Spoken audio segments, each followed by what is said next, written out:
the next question, and I love this question, this is probably my favorite question on this slide deck, is I can't talk about race with my students because I am white. And it's not really a question. The question is kind of hidden. It's a statement that I've heard so many times within my master's program, within my school, both here at DSST, at other schools at DPS. And so really the question is like, what is your reaction to this statement?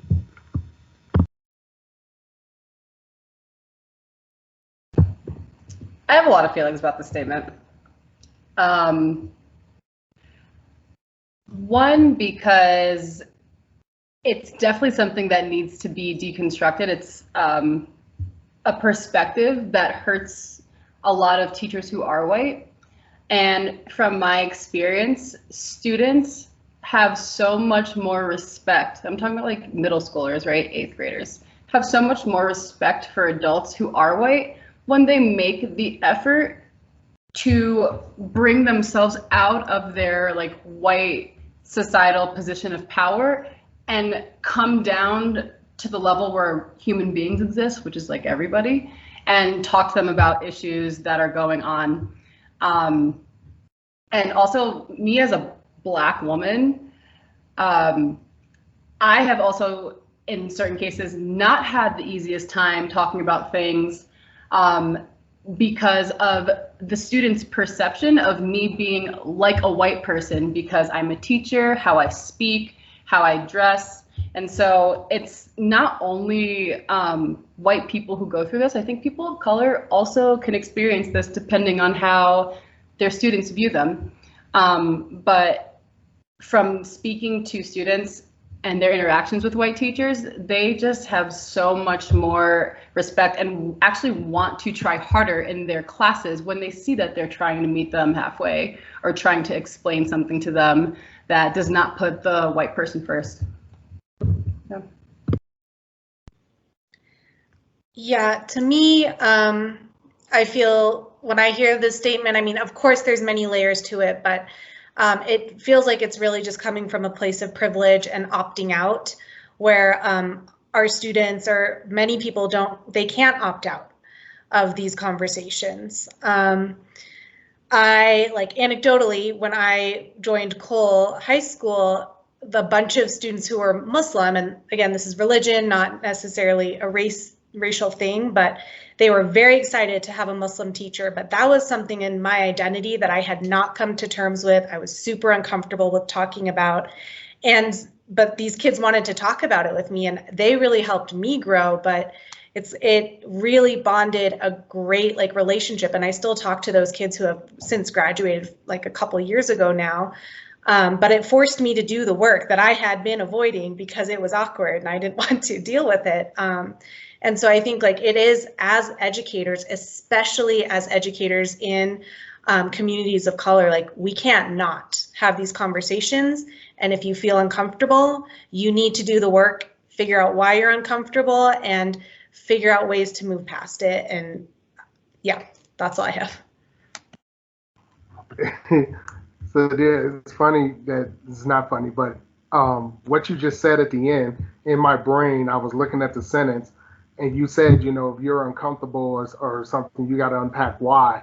And I'm thinking to myself, is the issue that you can't talk about race, or I fear talking about race because with my students because I'm white? Is that the case? And both of you have already laid it out. You can't. And Lori, you said it better than I did, because I was going to say to not talk about it is actually, I was going to use a stronger word than harmful. It's not a good thing. And the reason why it's not a good thing is because, and y'all already said it, but Jane Elliott has that video, the brown eye, blue eye test. And one of the later YouTube clips was the white girl who walked out, and she told her, see, you get to opt out. So to not talk about race is the epitome of privilege. That's Brene Brown. Because some of us, that's what we talk about every day. And then two, here's my other challenge. If you're feeling like you can't talk about race because you're white, you would talk about race with your own children. You would talk about race with your family. And that goes to that I keep going back to that. Because if we're going to do this work, cultural responsiveness, relevance, it has to be all the same time. It can't just be when I show up at school is this, when I'm at home is that. Yes, we operate in two different fields where we have our work-life balance, yes. But if you're going to talk about race with your neighbors and with your family and with your own children, you should be talking about race with the children in the school, because for 8 hours, they're your children. It's called local parentis. They're your children for 7 to 8 hours every single day. And they need you to talk to them and let them know that it's safe and it's going to be okay and that you got their back. We got to be able to do that. Last point real quick. If you think about our mission statement, like you signed up to work for DSST, and a part of our mission statement specifically talks about transforming urban public education by eliminating educational inequity. And to eliminate educational inequity, you also have to be willing to talk about the inequities that exist in our real world. If you can't do that, you cannot properly live up to our mission statement. That's it. When I hear this statement, and again, like, this is, I believe, like, my biracialness, because, you know, I'm white, so I can kind of code switch between races. So I probably hear this more than a lot of other people. But my favorite thing to respond to this is, like, white is a race too. You have a culture, you have a history, you have ancestors, you have, you know, you have your family immigrated here at some point. Like you have to bring that to the table. You have to unpack that.